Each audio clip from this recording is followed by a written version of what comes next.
Bismillahirrahmanirrahim.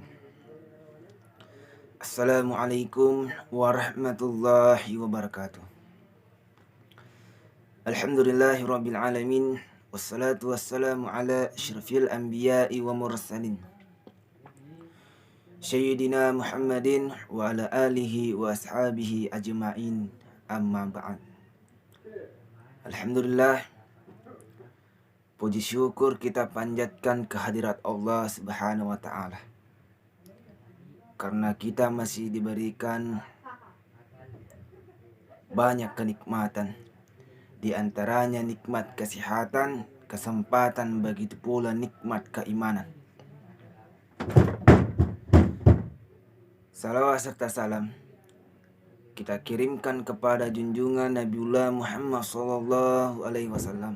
Allahumma shalli ala sayyidina, Nabi yang diutus oleh Allah Subhanahu wa ta'ala untuk mengibarkan bendera kejayaan, begitu pula bendera kebenaran.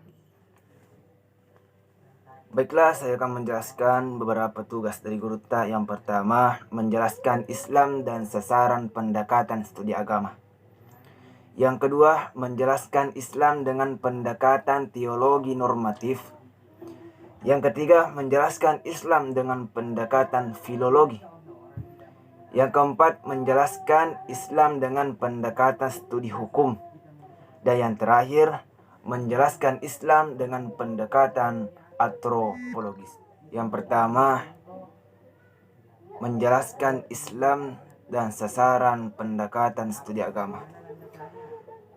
Dalam hal ini terbagi berbagai macam. Yang pertama, Islam sebagai sasaran studi doktrinal. Kata doktrinal ini berasal dari bahasa Inggris doktrin, yang berarti ajaran. Dari kata doktrin ini kemudian dibentuk kata doktrinal, yang berarti yang dikenal dengan ajaran atau bersifat ajaran.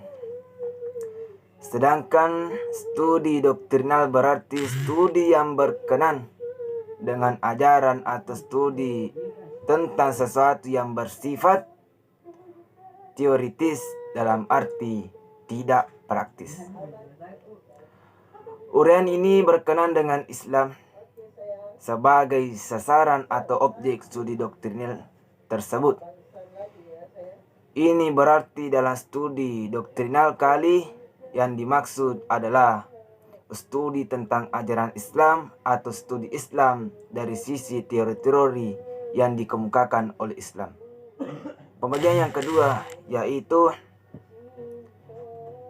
Islam sebagai sasaran studi sosial.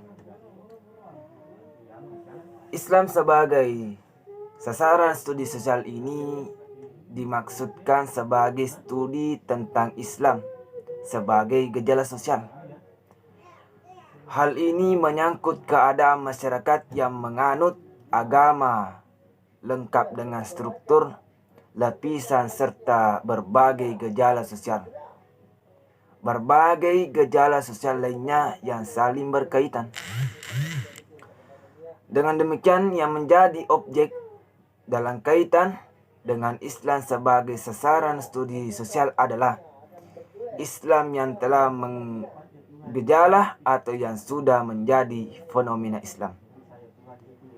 Pembagian yang ketiga yaitu Islam sebagai sasaran studi budaya. Untuk memahami studi agama, khususnya Islam, memang harus melalui dua model, yaitu tekstual dan kontekstual. Tekstual artinya memahami Islam melalui wahyu. Memahami Islam melalui wahyu yang berupa kitab suci. Sedangkan kontekstual berarti memahami Islam lewat realitas sosial yang berupa perilaku masyarakat yang memerlukan agama bersangkutan. Pendekatan teologis normatif. Pendekatan teologis normatif dalam memahami agama secara harfiah dapat diartikan sebagai upaya memahami agama dengan menggunakan kerangka ilmu ketuhanan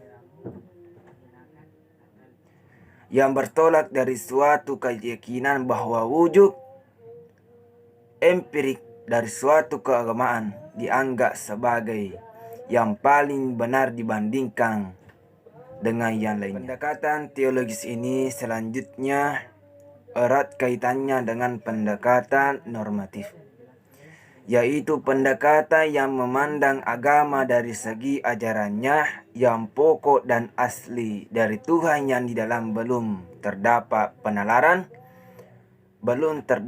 penalaran pemikiran manusia.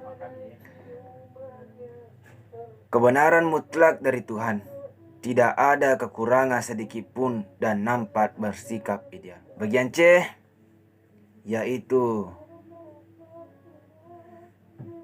menjelaskan Islam dengan pendekatan filologi. Tampaknya penelitian agama memang tidak dapat dipisahkan dari aspek biasa, karena manusia adalah makhluk berbahasa. Sedangkan doktrin agama dipahami, dihayati, dan disosialisasikan melalui bahasa. Sesungguhnya pengertian bahasa sangat luas dan beragam, seperti bahasa isyarat, bahasa tanda, bahasa bunyi, bahkan bahasa manusia, bahasa binatang, dan bahasa alami. Melalui bahasa manusia dan makhluk-makhluk lain dapat berkomunikasi.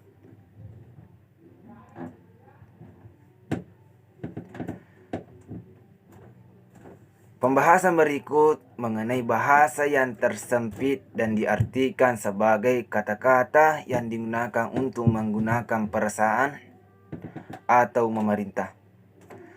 Dalam kehidupan sehari-hari, kita biasa merasakan perbedaan antara bahasa iklan dan bahasa politik, bahasa ilmu pengetahuan maupun bahasa obrolan. Jika kita memahami sebuah karya, jika kita memahami sebuah wacana hanya dari segi ucapannya, maka kira kita bukannya disebut orang jujur, melainkan orang yang bodoh dan tidak komunikatif sebagai makna sebuah kata ataupun kalimat selalu berkaitan dengan konteks. Kedua, bagian C, pendekatan filologi.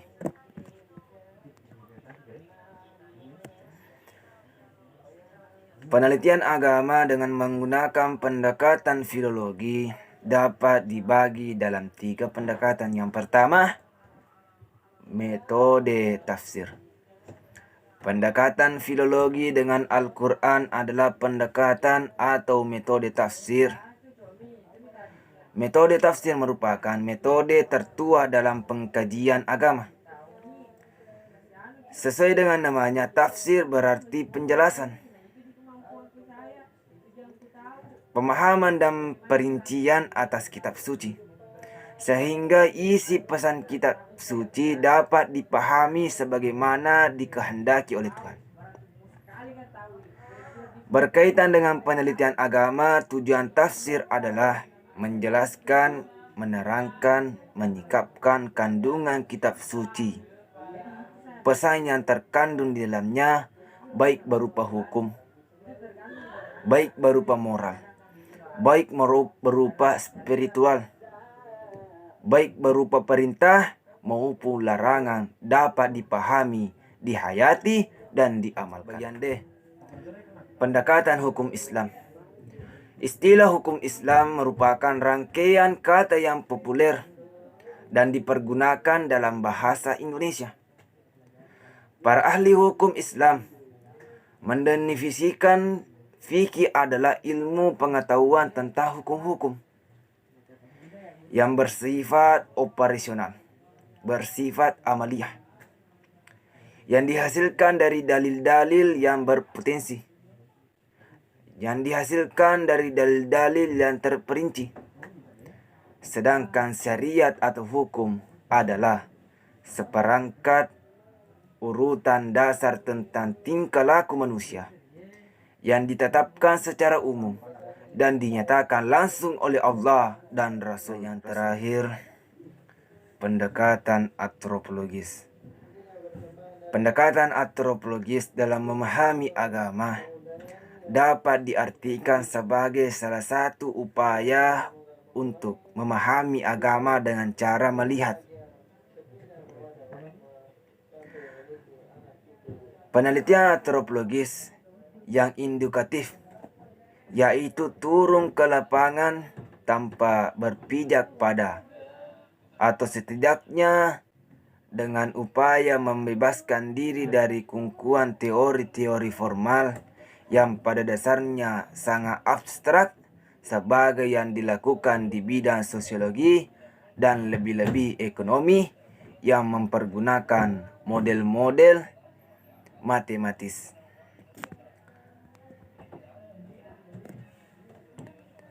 Melalui pendekatan antropologis, kita melihat bahwa agama ternyata melihat hubungan antara agama dan negara. Melalui pendekatan antropologis, sebagaimana tersebut di atas, terlihat dengan jelas hubungan agama dengan berbagai masalah kehidupan manusia. Dan dengan itu pula, agama terlihat akrab dan fungsional dengan sebagai fenomena kehidupan manusia.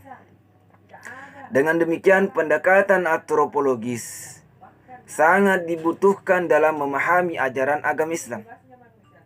Karena dalam ajaran agama Islam tersebut terdapat uraian dan informasi yang dapat dijelaskan lewat bantuan ilmu antropologis dengan coba-cobanya.